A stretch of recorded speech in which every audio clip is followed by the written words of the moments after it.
In a frosty Canadian park, hidden deep beneath layers of thick ice, scientists discovered a bizarre skeleton they named the frozen dragon. The skeleton had been in the frozen ice for millions of years. It took experts decades to work out the species of this strange fossil. It was identified as a new genus of pterosaur. Pterosaurs were massive flying reptiles with wingspans of over 16 feet. Their heads were 3.5 times the size of their bodies. Pterosaurs lived 76 million years ago when they soared above the dinosaurs. Scientists described them as the biggest, meanest, and most bizarre animals that ever flew. The new genus has been named Cryodragon boreas, which translates to frozen dragon of the north winds. In 2013, a young mountaineer was climbing one of the tallest mountains in Western Europe, Mont Blanc. He noticed a strange metal box poking out of the snow. The mountaineer pried the box open and found that it was filled with precious rubies, emeralds, and sapphires. The climber immediately handed the box to the authorities. It was discovered that the box likely belonged to a passenger on one of 2 flights from India that crashed into the mountain over 50 years ago. The box was valued to be worth over $200,000, and authorities are still searching for the heir to the small box of treasures. In northwest Siberia in 2007, a reindeer herder was on an outing with his sons when he noticed something strange in the ice. The man realized it was a frozen mammoth calf and immediately contacted the local museum. The calf was named Luba and was the best preserved mammoth mummy in the world at the time of its discovery. Luba had been in the ice for 41,800 years and is around 30 to 35 days old. From trunk to tail, the mammoth calf is roughly the same size as a large calf. If you're interested in seeing for yourself, Luba travels to museums all around the world. On the frozen continent of Antarctica, covered in layers of ice and snow, is Mount Erebus, the frozen volcano. The volcano was discovered in the middle of an eruption in 1841 by explorers on an Arctic expedition. The volcano is over 12,000 feet tall and has been active for the last 1.3 million years. Deep within the middle of the volcano is a huge crater filled with large volumes of molten lava. The volcano has occasional explosions, which means it's classified as being in continuing eruption. However, these eruptions are nothing to worry about because they're generally rather small. Back in 1991, 2 hikers were traveling across the Italian Alps when they stumbled across a body that they presumed to belong to a recently lost hiker. The duo trudged back down the mountain to report their unfortunate findings. Once the remains were recovered, it was clear that the body was not recent at all. Scientists determined that the Iceman was more than 5,000 years old and named him Otzi. The discovery was unlike anything scientists had ever before seen because the body was so well preserved. For years, Otzi was studied by scientists who discovered that our ancestors have a lot more in common with us than we ever knew before. Otzi was covered in ink body art. Research done on the contents of his stomach revealed that his last meal was dry cured meat, similar to the bacon we eat today. Otzi has at least 19 relatives living today, somewhere in Central Europe. Scientists were researching ancient squirrel burrows in Siberia when they came across something interesting. One of the squirrels had hidden away precious seeds deep beneath the ground. The seeds had been encased in ice for 32,000 years. The seeds were for the flower Silene stenophilia, which had long since gone extinct. Amazingly, scientists were able to recover plant tissue from inside the seeds and grow an entire crop of flowers. They've since reintroduced the previously extinct flower to natural habitats all across the world. In 1930, a team of Norwegian scientists sailed around the Arctic Ocean, conducting research on the seas and glaciers. They reached White Island, a dangerous and icy land no human had set foot on before, or so they thought. The scientists were shocked to discover the tip of a small boat sticking out of the snow. Frozen inside the boat, they found scientific equipment and various personal items, including a jacket monogrammed S.A. Andre. They had discovered the wreck of the famous André Arctic balloon expedition. In 1897, Swedish explorers, led by André, attempted to travel to the North Pole by hydrogen balloon. No one had ever heard from them ever again. People only found out what happened to them when the wreck was discovered 33 years later. It turns out that the balloon had crashed on White Island only 2 days after departing from Sweden. The explorers traveled along the island on a small makeshift boat, but were unable to make it any further. The best preserved woolly mammoth ever found was discovered in an area of permafrost in Siberia in 2010. Scientists named the frozen mammoth Yucca, after the small village near where it was found. Yucca had been frozen for 39,000 years and is thought to have been around 6 to 8 years old. Because Yucca is so well preserved, it has been studied for years and provided new information about mammoths.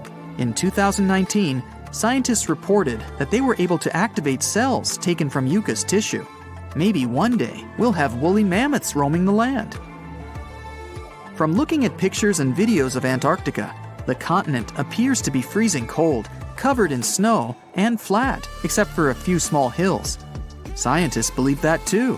When studying the Gomburtsev Mountains in the early 2000s, they were shocked to discover that the small rocky hills were actually the peak of a gigantic mountain formation under a mile of snow. Using radar technology, researchers worked out that the mountains are really around 10,000 feet tall and sprawl across 750 miles. This is around the same size as the European Alps, except hidden under tons of ice and snow. At a gold mine in Siberia, a businessman was examining a nearby river when he noticed something interesting in the frost. It was a small woolly rhino calf that was later named Sasha. The woolly rhino has been extinct for 15,000 years. It's thought that Sasha could have been frozen in the ice for up to 39,000 years. Sasha is unique because it's the only full-body woolly rhino to have ever been discovered. Glaciers around the northern Italian town of Pelo have begun to melt. Artifacts from decades and even centuries ago have been discovered pouring out of the ice. Personal belongings from soldiers have been found, things like diaries, photographs, and even love letters. Historians have even uncovered an entire cabin preserved beneath the ice. The cabin was filled with hard metal helmets and clothes. In 1845, Sir John Franklin embarked on an ill-fated expedition to the North Pole. The crew traveled on 2 ships, HMS Erebus and the ironically named HMS Terror. The expedition met with disaster, and both ships were lost to the icy waters. In 2016, the HMS Terror was discovered by a team of researchers. Despite being lost for 170 years, the freezing cold waters had maintained the ship in pristine condition. Scientists described the ship as frozen in time. Dinner plates and glasses were still on shelves, beds and desks were still in order, and even the passengers' luggage appeared to be in good condition. The HMS Erebus was also discovered nearby, but due to changing water conditions, the ship wasn't in great shape. The glacial ice surrounding a mountain passageway in Norway that was notoriously used by the Vikings has revealed hundreds of ancient artifacts. One of these artifacts was a giant unopened wooden box that was welded together. Researchers were beside themselves with anticipation, waiting to open this box. They believed it would be filled with Viking treasures or artifacts that would give us an insight into ancient society. When they opened the box, all that was inside was a plain old beeswax candle. It turns out that this box wasn't actually as old as they thought it was. By analyzing the candle, they discovered that the box dates back to the 17th century. The age of the Vikings had ended by the 11th century. It's likely that the candle box belonged to a farmer who was shipping it from his summer farm to his winter farm to light up the long nights. Consider Lake Enigma. What a fitting name. It's already strange enough because it's not even supposed to exist. But now, we stumbled upon actual life deep beneath it. And this just might help NASA in their search for life in outer space. The lake lies deep in the icy heart of Antarctica, so it's not really a water pool like we're used to, more like a lake-like block of ice, or so we thought. Just recently, Italian scientists discovered a secret that had been buried for ages, an actual body of water, and in this water, life is thriving. Various microorganisms, and even some weird little hunters. Which is super weird, since Enigma sits in a remote and harsh corner of our planet, the northern Victoria Land in Antarctica. The entire South Pole is cold, but in this place, temperatures can plummet to a horrifying minus 41 degrees Fahrenheit, though on average it's around 7. Chilly. Like we said, this lake shouldn't even be there at all. Antarctica is technically the largest desert on Earth, even though it's covered in snow, because it's super dry. There are 0 rains, truly little snowfall, and the sun barely evaporates anything. And even if there is some water, the insane winds make sure to dry everything out super quickly. Putting on our thinking caps, this lake should lose an unimaginable 7 million cubic feet of water every year. Yet, the water remains. Why? No one knows. Scientists say there could be something deep underground that refills it constantly. They just have no idea what that might be. Maybe deep underground rivers, melting ice, or something else entirely.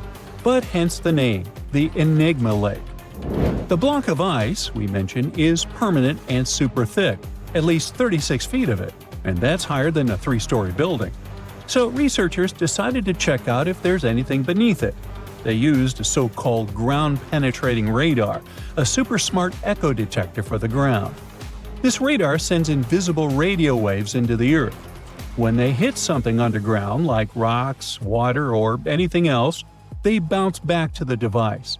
By measuring how long it takes for the signal to return and how strong they are, we can determine the distance and what exactly the radar hit. That's how animals like bats, whales, and dolphins can see underwater. And we humans stole this cool nature idea to research buried structures and hidden caves. Scientists used this device all over the Enigma surface. This way, they were able to create an entire map of this under-ice world beneath. The water itself wasn't surprising. It's the unique ecosystem in it that shocked them. Unfortunately, no secret monsters or extraterrestrial secrets this time. But there are microorganisms there that may not exist anywhere else on Earth. Somehow, these creatures have managed to survive in complete isolation and extreme cold. It's not that we don't know these microorganisms, we've met them before, just not exactly like this. There are a couple groups hanging out down there. The first one is Bacteroidota. They love breaking down complex molecules, especially in your stomach, and help digest tough plant fibers. They mostly hang out inside us, but in the outside world, we might occasionally find them in soils and oceans. Then Actinobacteriota, genius chemists among bacteria. They decompose organic materials and help the soil get healthier. They're also famous for producing antibiotics, so we owe a lot of our medicine to them. The third one is Pseudomonadota. These guys weren't a surprise. They're crazy adaptable. They can thrive pretty much anywhere, from soil to water to the human body. Some of them are good, helping plants grow and in nutrient cycles, but others can be opportunistic pathogens. Bad guys. But what is actually a surprise is that Lake Enigma has tons of passibacteria. They're ultra-small even for microorganisms and can barely do anything themselves. So they prefer to live in symbiosis or be little parasites, relying on their hosts for nutrients and other necessities. All these little chompers might be ancient. They could be remnants of a time before the lake froze over completely, which is hundreds of thousands of years ago. It's simply weird to encounter these bacteria in the Enigma Lake, especially the little parasites. Passibacteria usually love low-oxygen environments, but this lake is very oxygen-rich, not even mentioning an almost 40 feet of ice above. So all this means that even though we know who these guys are, this specific species might be new to us. They could have evolved with some unique adaptations and abilities using the lake's unusual chemistry. They probably rely on a super simple and delicate food web. Some of the microorganisms produce energy from light, well, whatever light gets down there, or the lake's chemicals. The symbiosis guys most likely survive by living on or inside their neighbors. Yep, these microscopic creatures hunt each other. Nope, things can't be peaceful even in a place like that. If we find out what their secret to survival is, we might learn more about chemistry, medicine, and even extraterrestrial life. Because if life can endure such extreme conditions, then it can probably appear pretty much anywhere, including our closest neighbors, Europa or Enceladus, the moons of Jupiter and Saturn. They definitely hide oceans beneath their frozen surfaces, and now there's a very high chance there might be some life there. Antarctica must be the closest thing we have to extraterrestrial exploration before we actually land on other planets. It's full of hidden mysteries and surprising creatures. Even outside of Lake Enigma, the South Pole harbors life. Just take the McMurdo Dry Valleys, which are often referred to as Earthly Mars. These are among the most mysterious and extreme places on our planet. They're stretching across Victoria Land in Antarctica, and this is one of the driest places on Earth. Makes sense if you remember the name. Surprisingly, unlike other parts of the South Pole, this land is almost entirely devoid of snow and ice, just lots of super cold ground. There might even be some sand dunes nestled here and there between the rugged mountains. The ground is mostly covered in loose gravel, scattered with ancient rocks made of granite, and something interesting called gneiss, just spelled differently. It's the type of rock that's been through a lot, literally. It's usually born when granite and sedimentary rocks have to endure insane pressure or horrifying heat for a while, a process called metamorphism. These conditions are so intense that they literally rearrange the minerals into layers. That's why gneiss has such beautiful foliated looks. It's the planet's version of baking a layered cake. It's amazing because this place is almost exactly the way it was millions of years ago. These valleys are frozen in time, and they give us a little glimpse into Earth's distant past. And that includes life. Once again, local winds are absolutely terrifying gusts of cold air racing downhill, and they evaporate snow faster than it can even melt. So, logically, you shouldn't find much water here, not even mentioning life. But somehow, you can still stumble across frozen lakes and saline ponds in the dry valleys. And local life stretches all reason and our understanding of biology. It exists inside the rocks themselves. Microorganisms are hidden in slightly moist cracks and crevices. Deep inside, there's endolithic bacteria. These guys are super chill. Instead of moving around like other microorganisms, they always stay put inside their little rocky homes. How do they survive? Through photosynthesis. Just like plants, they take teeny tiny parts of light that gets in crevices and acts like little solar panels, getting energy from the sun. Meanwhile, in another place, beneath the Taylor Glacier, there's bacteria that literally doesn't eat anything. Not comfort, not sunlight, not even oxygen. These guys rely on a diet of dusty rocks and sulfur to fuel their weird metabolisms. By breaking down sulfur and iron, they get energy to sustain themselves. This way, they easily survive in deep seas at sub-freezing temperatures, completely cut off from sunlight, oxygen, and the world itself. This place is fascinating for both its life and the lack of it. In some parts of the valleys, like University Valley, yes, that's what it's called, the permafrost is so harsh that no microbes were found at all. This might be one of the only places on Earth where life appears to be completely absent, a quite scary idea. Anyway, now scientists are thinking about learning more about Lake Enigma and drilling this Mars-like environment, exactly for that reason, to see how we could get samples from Mars in the future.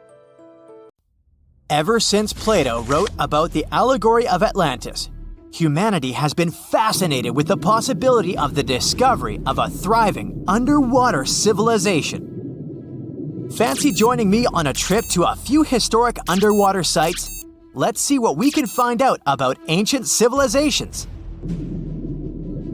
The first one on our list is what is being called the underwater Stonehenge. Scientists have recently discovered a mysterious pile of cairns that stretch for miles under the shimmering waters of Lake Constance at the borders of Switzerland, Germany, and Austria. Archaeologists began to explore the site back in 2015, and they haven't been able to understand yet what it was actually used for. What they do know is that there is a 12-mile line of 170 human-made stone cairns under Lake Constance. Scientists say this was most likely the result of a combined work of several villages. The cairn site was probably used for some collective purpose. The formations are huge. Some of them are several dozen feet wide. The most amazing discovery so far is that the site dates back to around 5,500 years ago. Now, what were we humans doing back then? We were living in the prime years of the so-called Stone Age. We were beginning to make artifacts from stone and use them to hunt and eat. Can you imagine what a knife and fork might have looked like back in those days? It's no coincidence that scientists call this site the underwater Stonehenge, though. Both sites are believed to have been built around the same period of time. You see, Stonehenge dates back to around 3100 BCE. Both sites carry the distinct characteristic of stone monuments built in a circle. Not to mention the fact that scientists also haven't figured out why on earth our early ancestors would feel the need to build a monument such as Stonehenge. Well, the mystery of Lake Constance hasn't been solved yet. Who were the Neolithic people from this area? And for what purpose did they go through such an amount of work and effort to build this huge stone site? Next, we're taking you on a tour of the Ryukyu Islands just off the coast of Japan. You're diving deep down to an archaeological site. But I should warn you, the waters of the Pacific Ocean are far from smooth. It doesn't take long before you see a huge structure, thanks to the sunlight shining down on the seabed. At first, it looks like Machu Picchu's ruins located across the globe in Peru. As you approach the site, you slowly figure out its forms. A pyramid-shaped structure, arches, staircases. It's something that could have easily been a palace or a castle. Could this be a sign of human activity? What you've just seen is known today as the Yonaguni Monument. It also goes by the name of Japan's Atlantis. The entire monument is about the size of 5 soccer fields and the height of a 5-story building. Its most surprising feature is its expanse of terraces. Explorers and scientists believe that Yonaguni might be 10,000 years old. But whether it's a human-made structure or a natural formation is still under debate. For Japan's top marine geologist, Professor Masaki Kimura, Yonaguni is the heritage of a lost civilization. Kimura has dived to the bottom of the ocean to explore the ruins over 100 times over the past 10 years. According to him, there are clear signs of human activity down there. On the monument's surface, there is a triangle-shaped concave that is a historical symbol of water fountains in the region. There's also a giant turtle carved on the eastern side of the structure. And, according to Kimura, turtles have an important cultural meaning. Several pieces of stone tools have been recovered from the site. Their estimated age is around 10,000 years. However, not all scientists support this theory. For many, Yonaguni is the result of thousands of years of erosion. The fact that the monument is composed of one massive rock leads them to believe it's not human-made. The defined edges and flat surfaces resemble a natural formation in Northern Ireland, known as the Giant's Causeway. The basalt columns look like the ruins of a palace, but they're actually the result of volcanic activity in the region. Now, you're flying to the coast of Greece, 4 hours away from Athens. More specifically, you're in the Peloponnese Peninsula. You dust off an old snorkel and head for a free dive on a bright sunny day. Sometime into the dive, you start noticing patterns on a seabed. 13 feet below the surface, outlines of familiar objects start to appear, one by one. As you continue swimming, what looks like the outline of an entire city emerges in front of your eyes. Are you wondering how water could have taken the whole city? Rocks are perfectly aligned into what appears to be the foundation of a building. This is Pavlopetri, an ancient city you've probably heard about for the first time. It was discovered by Nicholas Fleming, a British oceanographer, when he was on vacation in Greece. He had heard rumors about Pavlopetri's existence and indeed found several artifacts on the seafloor. He went back to the area a year later with the team. They found a site filled with pots, storage vessels, and tools. A kernstone, for instance, is a tool used for grinding grains and turning them into flour. Multiple amphoras indicate that this settlement dates back to the Bronze Age, 5,500 years ago, when people started living in towns. The settlement is believed to have existed for over 2,400 years. Today, Pavlopetri is considered the oldest submerged town ever discovered, and what's impressive is that it wasn't a simple village. It was a vibrant port city with stone buildings, a marketplace, streets, and even squares. The next stop on our voyage is one of today's most famous underwater cities that has been turned into an archaeological park.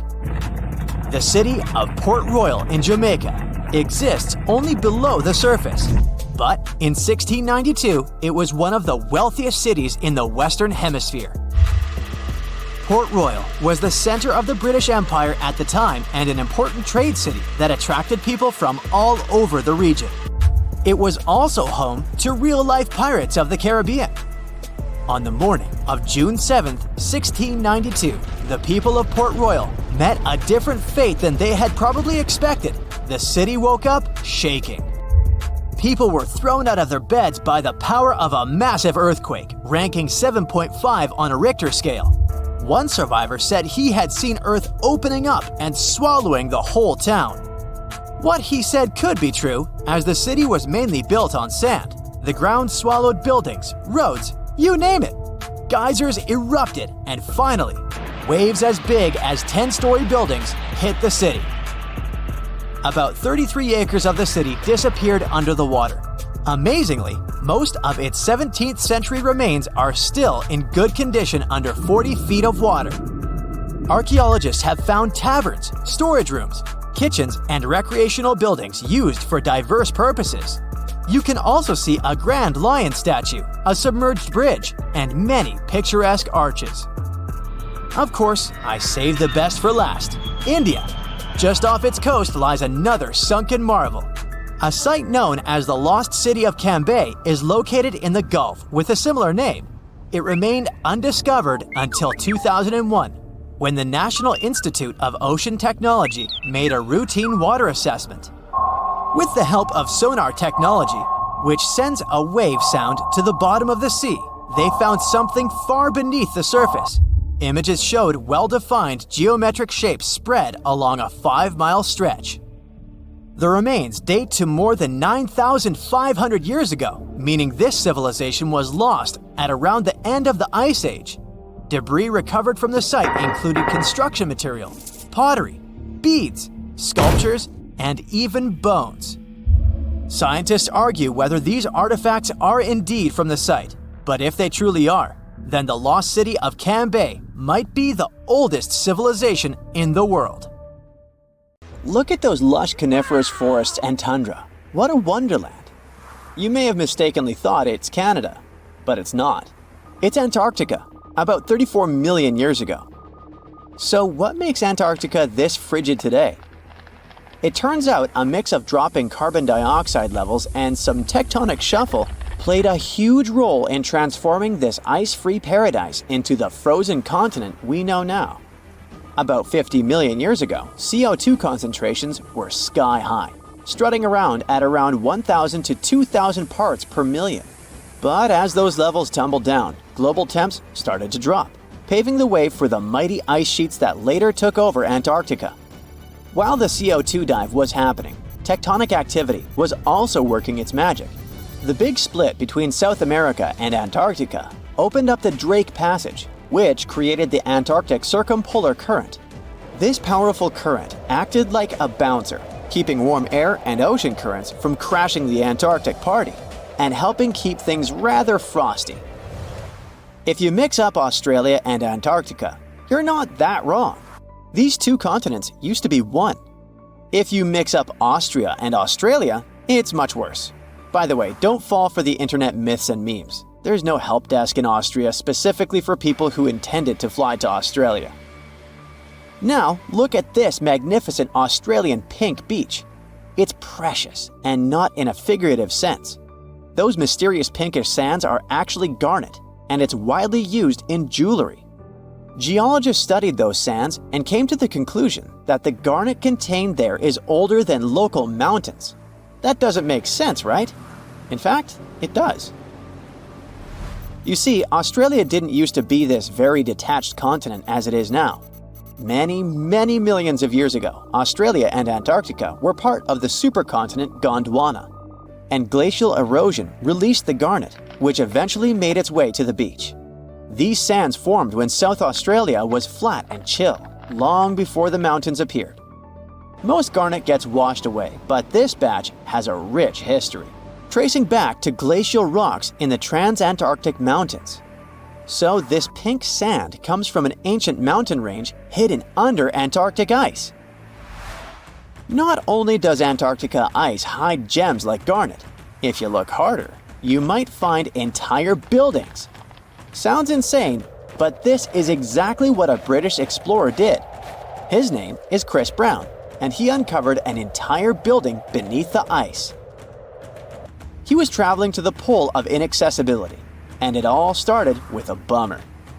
Chris and his son had their plane broken. Suddenly, they spotted a lone bust peeking out of the snow. This place was an old meteorological station. Despite freezing conditions, Chris and his son Micah had a blast exploring. Chris is on a mission to conquer all 7 earthbound poles of inaccessibility and has tackled 5 so far. I guess you already know that Antarctica is the largest desert on Earth, much larger than the Sahara or the Gobi. Still, despite being the driest continent on Earth, it boasts a seriously weird waterfall. Nestled in the mesmerizing McMurdo Dry Valleys, it's 5 stories tall and looks like it's gushing blood. It's even called Blood Falls. It may look outlandish and even frightening, but its nature can be easily explained. The water that creates this crimson cascade was once a salty lake, but over time, it became sealed off from the outside world when glaciers formed on top of it. Now, this ancient water hanging out 1,300 feet below the surface has cranked up its salt levels to 3 times saltier than the ocean. This salt water is also loaded with iron and gets 0 oxygen or sunlight. When the iron-rich water trickles through a crack in the glacier and meets the air, it rusts up, turning dark red. You may have mistakenly heard that no bug species belongs to Antarctica, but it's not exactly true, because there's this tiny Antarctic midge living there. Plus, there are some spiders too. Those aren't your average spiders hanging out in the darkest corners of your apartment. Those are critters lurking in the chilly darkness of the Antarctic ocean floor. These little marine creepers are actually arthropods and can stretch around 20 inches across. As if that wasn't bizarre enough, they also breathe through little holes in their legs. Quick question. What's the color that you associate most with Antarctica? I'm sure it's white. That's my association too. However, Antarctica may look like a slice of watermelon. That colorful snow comes courtesy of a tough little algae called Chlamydomonas nivalis. When things start to warm up during the Antarctic summer, these little guys release their vibrant red and green spores, painting the snow in wild and funky colors. But it's best to steer clear because that snow is not just a pretty sight. It's also toxic and definitely not edible. Searching for fossils is always a blast, but when you're in one of the most remote spots on the planet, it gets even more exciting. A diverse team of scientists recently hit the mother lode, pulling in over a ton of fossils from ancient marine life, dinosaurs, and birds from the late Cretaceous period, about 71 million years ago. Their adventure kicked off with a flight to South America, followed by a 5-day trek through the infamous Drake Passage. Upon reaching Antarctica, they set up camp using helicopters and inflatable boats. You might be thinking, why dig in Antarctica with all that ice? Well, it turns out there are places where rocks pop up, depending on the season. The team went to James Ross Island, located in the Antarctic Peninsula, and they went there during February and March. And that's one of the few parts of Antarctica where in summer, rocks are exposed, and those rocks can come from the age of dinosaurs. The expedition was a success, as they discovered over a ton of remarkable finds. Next up, the fossils will head to Chile before making their way to Pittsburgh's Carnegie Museum of Natural History. Among their discoveries, they found relics dating back about 71 million years, alongside some around 67 million years old, including plenty of snails, clams, and various marine creatures. Yikes! Look at this creepy sea worm. It could live in LA and be a star in a horror movie, but it chooses to call the chilly waters of the Southern Ocean near Antarctica its home. These worms can grow up to 8 inches long and 4 inches wide, but don't let their spooky exterior trick you. Research suggests they might actually be superheroes in disguise, playing a vital role in keeping ecosystems buzzing. Now, see that head? It's not really a head, it's just a retractable throat that helps this toothy creature chow down on its meals. Antarctica has many creepy critters to offer. Let me introduce you to the Antarctic strawberry feather star. It's not like Patrick from SpongeBob though. It's more like a deep-sea creature straight out of a horror movie. Picture this, 20 wiggly arms, some stretching up to 8 inches, all decked out with these bizarre little bumps. Yikes indeed. Back in 2014, scientists buried 34 seismic monitors in the snow on the Ross Ice Shelf, which is huge. Think of it as an ice slab the size of Texas, just chilling over the Southern Ocean. These clever little machines picked up a nearly non-stop buzzing. Even though our human ears usually can't catch these low-frequency sounds, scientists have worked their magic and made them audible for us. They even shared the creepy audio online. A glaciologist from the University of Chicago says that if you could hear this vibration, it'd sound like a swarm of cicadas taking over the backyard in late summer. But these glacier explorers weren't trying to capture spooky tunes. They're actually on a mission to monitor the Ross Ice Shelf because things are heating up, literally, and the ice is melting faster than ice cream on a hot day. Ice shelves are like Earth's safety plugs, keeping all that massive ice from surging into the ocean. So what exactly is making all that noise? It's likely just strong winds whipping across ice dunes, creating a kind of natural vibration.